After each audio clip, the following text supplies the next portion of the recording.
Okay, so most of the time you see my studio like this. It looks pretty clean, pretty normal, but what you don't actually see is all of the gear and all of the junk that I have laying around. Let me show you.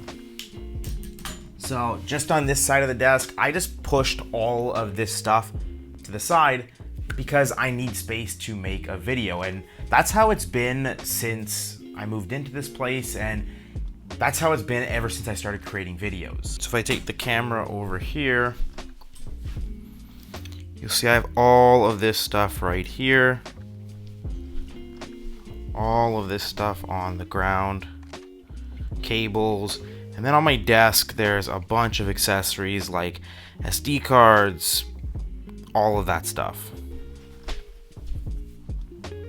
And so this is the same situation with a lot of creatives. There's just a lot of small pieces of gear. You have things like ball heads and cleaning cloths and hot shoe accessories, lens caps. There's so much small little pieces of gear that just build up over time, and there's really no way to organize it properly. The problem with all of this gear and not being properly organized is that every time I want to make a video, I have to push all of this gear to the side. Or if I want to edit a video on my computer desk, it actually makes me not want to edit a video because all of that stuff is on that desk, and that means I would have to move it over here back and forth every time I want to make a video or edit a video. So the problem with not having the proper organization is that it actually, for me at least, makes me not want to do the things that I want to do. It makes me not want to go sit at the computer desk, even though I know I'm most productive when I'm sitting there, just because I have to move all of that gear. This video is all about storing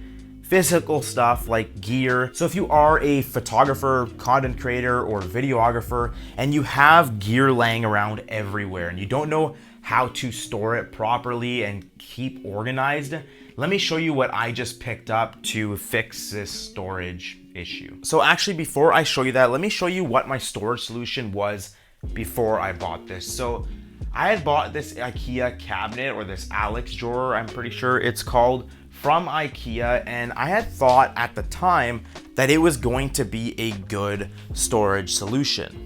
The problem with most storage cabinets you'll find in stores is that they don't have a ton of drawers, and when you have a lot of gear and you want to keep it organized, you want drawers for everything. A drawer for your content creation gear, a drawer for your microphones or for your ball heads. You don't want to be stuck with a cabinet that only has 4 drawers and you're stacking and mixing everything on top of each other. That's what happened with this IKEA drawer. I was basically just throwing and mixing everything in there because it only has 4 drawers. But I actually just picked up this tool chest that's gonna be way better to store everything.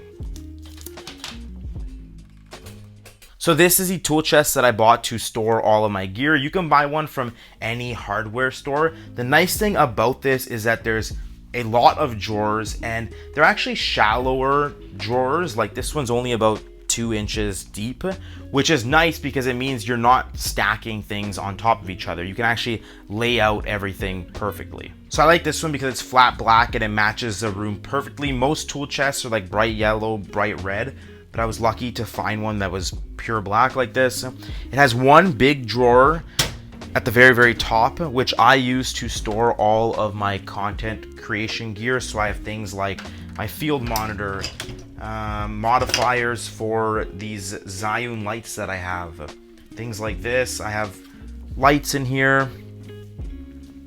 I also wanted to dedicate one drawer to like a charging station. That way I can charge all of my gear in one centralized area. So I was able to mount this power bar inside this drawer with the cable going out through the back, connected to an extension cord going directly into an outlet.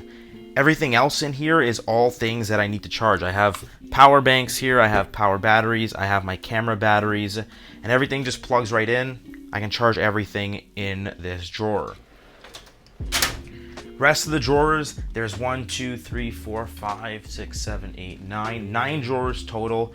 The nice thing is that a lot of these drawers are shallow, so it doesn't mean you're throwing things on top of each other. You can actually lay things out pretty nicely.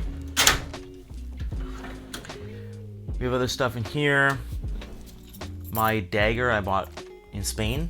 Pretty cool. I'll show you.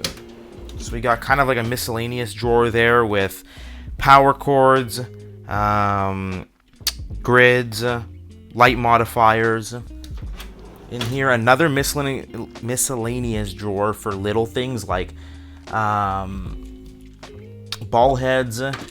We have little mini LED lights that I don't really use. This is kind of like a drawer of things I don't really use anymore.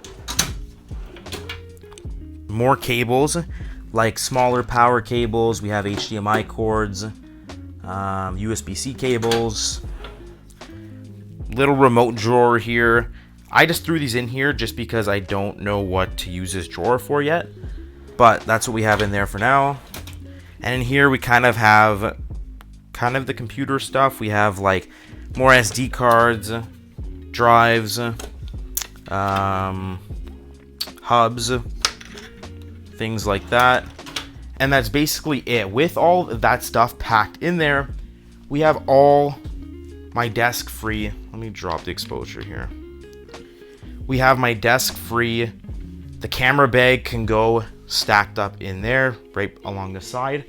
And my computer desk is all free. And that's it. Now the nice thing about this tool chest here is that it actually has a lock for all the drawers. So right now everything's unlocked. But if I'm leaving the house or anything like that, I can just lock it and every drawer is now locked with all of my gear secure inside there.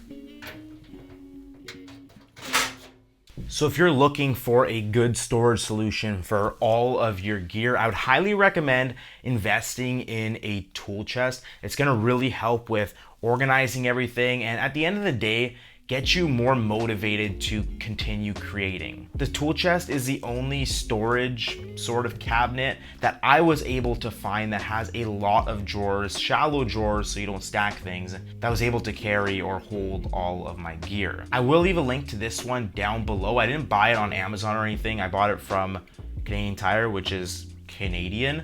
So if you are anywhere else other than Canada, you probably won't be able to find this one because I believe it is a Canadian Tire brand. Anyway, that's it for this video. If you enjoyed it or you found it useful or helpful, make sure you hit that like button. Make sure to hit that subscribe button if you want to see more content like this, and I'll see you in the next one.